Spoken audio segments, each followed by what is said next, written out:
오늘은 구원에 대한 시간적 차원에서의 이해에 대해서 함께 생각해 보도록 하겠습니다. 즉 구원을 우리가 받았다라고 말하는데 구원을 받은 건지 또 받고 있는 것인지 받을 것인지에 대한 분명한 이해가 먼저 우리에게 필요하다고 생각을 합니다. 먼저 우리는 구원을 받았습니다. 구원을 받았다라는 것은 죄책의 문제에 있어서는 구원을 받았다라는 것입니다. 따라서 그리스도인은 율법과 죄에 대해서 이미 구원을 받았습니다. 이미 그리스도와 함께 죽었고 그리스도와 함께 장사 지냈고 또 그리스도와 함께 다시 살려냄을 받았기 때문에 우리는 이미 의롭다 함을 받았습니다. 그런 면에서 우리는 구원을 받았다 이렇게 말할 수 있는 것입니다. 로마서 5장 1절 말씀에 우리가 믿음으로 의롭다 하심을 받았으니 우리 주 예수 그리스도로 말미암아 하나님과 화평을 누리자 그럽니다. 구원을 받았다 그러죠.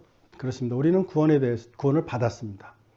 또 6장 2절 말씀에도 그럴 수 없느니라 죄에 대하여 죽은 우리가 어찌 그 가운데 더 살리오 그랬습니다. 우리는 구원을 받은 것입니다. 죄에 대해서 구원을 받은 것이고 죄와 관련돼서 죄책과 관련돼서 또 율법과 관련돼서 우리의 구원을 받았다라는 것을 말할 수 있습니다. 그래서 우리의 옛사람은 종말되었고 과거는 청산되었다 이렇게 말할 수 있습니다.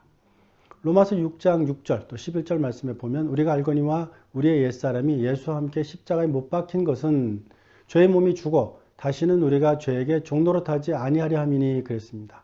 또한 11절에도 우리가 알거니와 우리의 옛사람이 예수와 함께 십자가에 못 박힌 것은 죄의 몸이 죽어 다시는 우리가 죄에게 종노릇하지 아니함이니 라고 말했습니다. 즉 결국 우리는 죄에 대해서 죽었어요. 그 죄책이 더 이상 우리에게 영향을 끼치지 못합니다. 또한 율법이 이미 우리에게 영향을 주지 않아요. 로마서 7장 4절 말씀부터 보면 그러므로 내 형제들아 너희도 그리스도의 몸으로 말미암아 율법에 대하여 죽임을 당하였으니 이는 다른 이 곧 죽은 자 가운데서 다시 살아나신 이에게 가서 우리가 하나님을 위하여 열매를 맺게 하려 함이라. 이제는 우리가 얽매였던 것에 대하여 죽었으므로 율법에서 벗어났으니 이러므로 우리가 영의 새로운 것으로 섬길 것이요 율법 전문의 묵은 것으로 아니할지니라 그랬습니다. 이제 더 이상 율법이 우리를 정죄하지 못해. 율법에서 우리는 구원을 받았다라는 것을 아시는 우리가 될 수 있기를 바랍니다. 그래서 우리는 we have been saved. 우리는 구원받았다. 죄책에서 이미 구원을 받았다. 율법의 저주에서 이미 구원을 받았다. 죄에서 이미 구원을 받았다. 그래서 율법 아래 있지 않다. 율법의 저주와 율법의 정죄로부터 구원을 받았다. 이 일은 이미 예수 그리스도를 통해서 단번에 끝나버린 일이다 라는 것을 아셔야 됩니다. 로마서 8장 1절과 2절 말씀에 이제 그리스도 예수 안에 있는 자에게는 결코 정죄함이 없다고 말합니다. 그리스도 예수 안에 있는 생명의 성령의 법이 죄와 사망의 법에서 우리를 해방하였다라고 말씀하고 있습니다. 따라서 우리가 구원을 받았다라고 하는 의미는 우리는 죄책에서 구원을 받았고 율법의 저주에서 하나님의 진노에서 구원을 받았다라는 그런 의미입니다. 이제 더 이상 죄의 문제는 그리스도인들에게 구원의 문제가 아닙니다. 상급의 문제일 뿐입니다. 따라서 신자는 죄와 죄책과 그리고 사망과 사망의 두려움으로부터 구원을 받았습니다.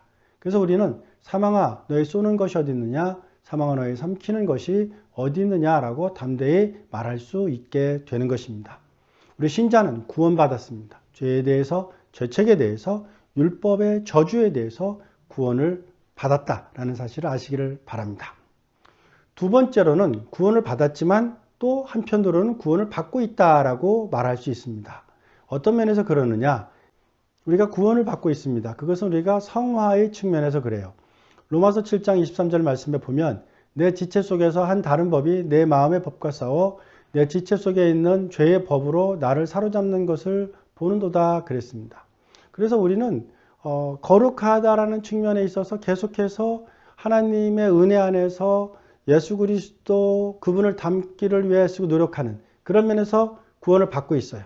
여전히 구원받고 있고 여전히 성화되고 있다라고 말할 수 있습니다. We are still being saved. 우리는 죄의 세력과 죄의 오염과 죄의 경향성으로부터 구원을 받고 있어요. 성화는 진행형이에요. ing형이에요. 우리는 계속해서 구원받고 있다라는 사실을 기억하시는 여러분들 되실 수 있기를 바랍니다. 죄의 권세, 죄의 세력, 죄의 오염, 죄의 경향성으로부터 우리는 구원을 받고 있는 것입니다. 그래서 요한일서 3장 3절 말씀에 보면 주를 향하여 이 소망을 가진 자마다 그의 깨끗하심과 같이 자기를 깨끗하게 하느니라. 깨끗하게 하는 그런 일들을 우리가 하고 있어요. 구원을 받고 있다라고 말할 수 있습니다. We are being saved 라고 말할 수 있습니다. 죄의 세력과 죄의 오염으로부터 여전히 우리는 구원을 받고 있어요. 여전히 죄의 경향성이 있어요. 죄로 인해 넘어지는 일은 여전히 있어요. 성화는 점진적이고 계속적인 일이에요. 죄의 세력과 죄의 오염으로부터 신자는 점진적으로 성화를 받고 있습니다. 그리스도의 형상이 그리스도인 안에서 계속해서 형성되어 가고 있다, 성장되어 가고 있다, 이렇게 말할 수 있는 것입니다. 그런 면에서 우리는 늘 하나님 앞에 겸손하고 또 하나님의 형상을 회복하기 위해 애쓰고 노력하는 우리 모두가 되어야 될 줄로 믿습니다. 하나님께서 우리와 함께 하시고 성령님이 우리와 함께 하심으로 말미암아 우리는 그리스도 안에서 그리스도의 형상을 회복하고 또 그리스도를 닮기 위해 애쓰고 노력하는 자들로 우리는 이 세상을 살아가고 있다, 이렇게 말할 수 있는 것입니다. 신자가 구원을 받고 있다는 의미는 성화의 측면에서 그런 겁니다. 즉 죄의 권세와 죄의 세력과 죄의 오염과 죄의 경향성에서 우리는 구원을 받고 있다, 이렇게 말할 수 있습니다. 즉 그리스도의 형상이 우리 안에서 점점 성장되고 성숙되고 있다라는 그런 의미로서 우리는 구원을 받고 있다, 이렇게 말할 수 있는 것입니다. 또한 세 번째로는 우리는 구원을 받을 것입니다. 그러니까 우리의 구원은 미래의 일, 장래의 일이기도 합니다. 구원은 우리가 처음 받을 때보다 더 가까워지고 있습니다. 궁극적인 구원의 목표를 향해서 우리는 점진적으로 나아가고 있습니다. 로마서 8장 23절 말씀 또 24절 말씀에 보면 그뿐 아니라 또한 우리 곧 성령의 처음 익은 열매를 받은 우리까지도 속으로 탄식하여 양자될 것 곧 우리 몸의 속량을 기다리느니라. 즉 몸의 속량을 기다려요. 몸의 완전해지는 것, 영광의 몸을 기다려요. 왜냐하면 우리는 죄의 몸을 가지고 있기 때문에 여전히 죄 가운데 있거든요. 죄와 계속해서 싸울 거예요. 베드로전서 1장 5절 말씀에 보면 너희는 말세에 나타나기로 예비하신 구원을 얻기 위하여 믿음으로 말미암아 하나님의 능력으로 보호하심을 받았느니라. 하나님이 계속해서 우리를 보호해 주세요. 그래서 계속해서 완전히 구원을 받을 그날까지 우리를 지키시고 우리와 함께 하실 것입니다. 고린도전서 1장 30절 말씀에 보면 너희는 하나님으로부터 나서 그리스도 예수 안에 있고 예수는 하나님으로부터 나와서 우리에게 지혜와 의로움과 거룩함과 구원함이 되셨으니 그럽니다. 그래서 우리는 그 온전한 구원을 이루기 위해서 우리는 오늘도 하나님의 형상을 회복하기 위해서 노력하는 신자로서의 삶을 살아야 될 것입니다. We shall be saved. 즉 영화될 것이에요. 로마서 8장 23절 말씀에 보면 그뿐 아니라 또한 우리의 곧 성령의 처음 익은 열매를 받은 우리까지도 속으로 탄식하여 양자될 것 곧 우리 몸의 속량을 기다리느니라 그랬어요. 우리 몸의 속량을 기다리는 거예요. 그것이 영화된 모습입니다. 완전한 모습입니다. 그것이 glorification 이렇게 말합니다. 유다서 24절 말씀에 보면 능히 너희로 보호하사 거침이 없게 하시고 너희로 그 영광 앞에 흠이 없이 기쁨으로 서게 하실리 그 날을 기다리는 거예요. 그때를 소망하는 것입니다. 따라서 우리는 온전한 영화의 모습을 기대하고 소망해야 됩니다. 그리스도인의 그 구원은 몸의 구원을 포함해요.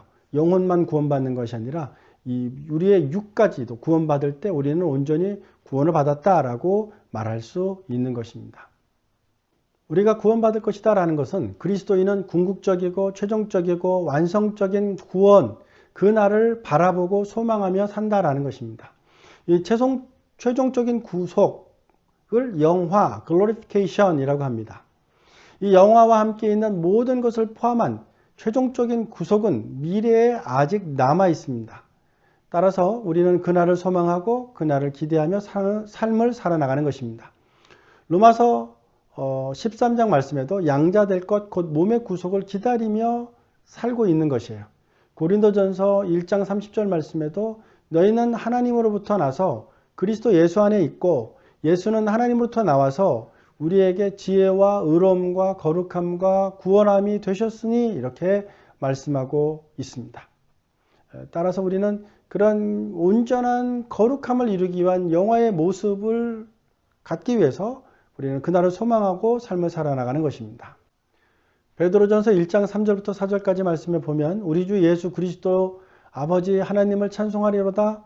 그의 많으신 긍휼대로 예수 그리스도를 죽은 자 가운데서 부활하게 하심으로 말미암아 우리를 거듭나게 하사 산 소망이 있게 하시며 썩지 않고 더럽지 않고 쇠하지 아니하는 유업을 있게 하시나니 곧 너희를 위하여 하늘에 간직하신 것이라 그랬습니다.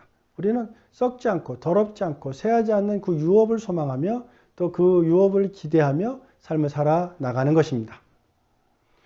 최종적인 구속을 받는다라는 것은 영화의 측면에서 그렇습니다. 죄의 몸이 미래에는 영광의 몸이 되어서 더 이상 죄짓지 않을 그런 몸으로 그런 상태로 변화될 것입니다. 죄의 몸에서 속량되어 더 이상 죄의 몸을 가지지 않는 상태가 된다라는 것을 의미합니다.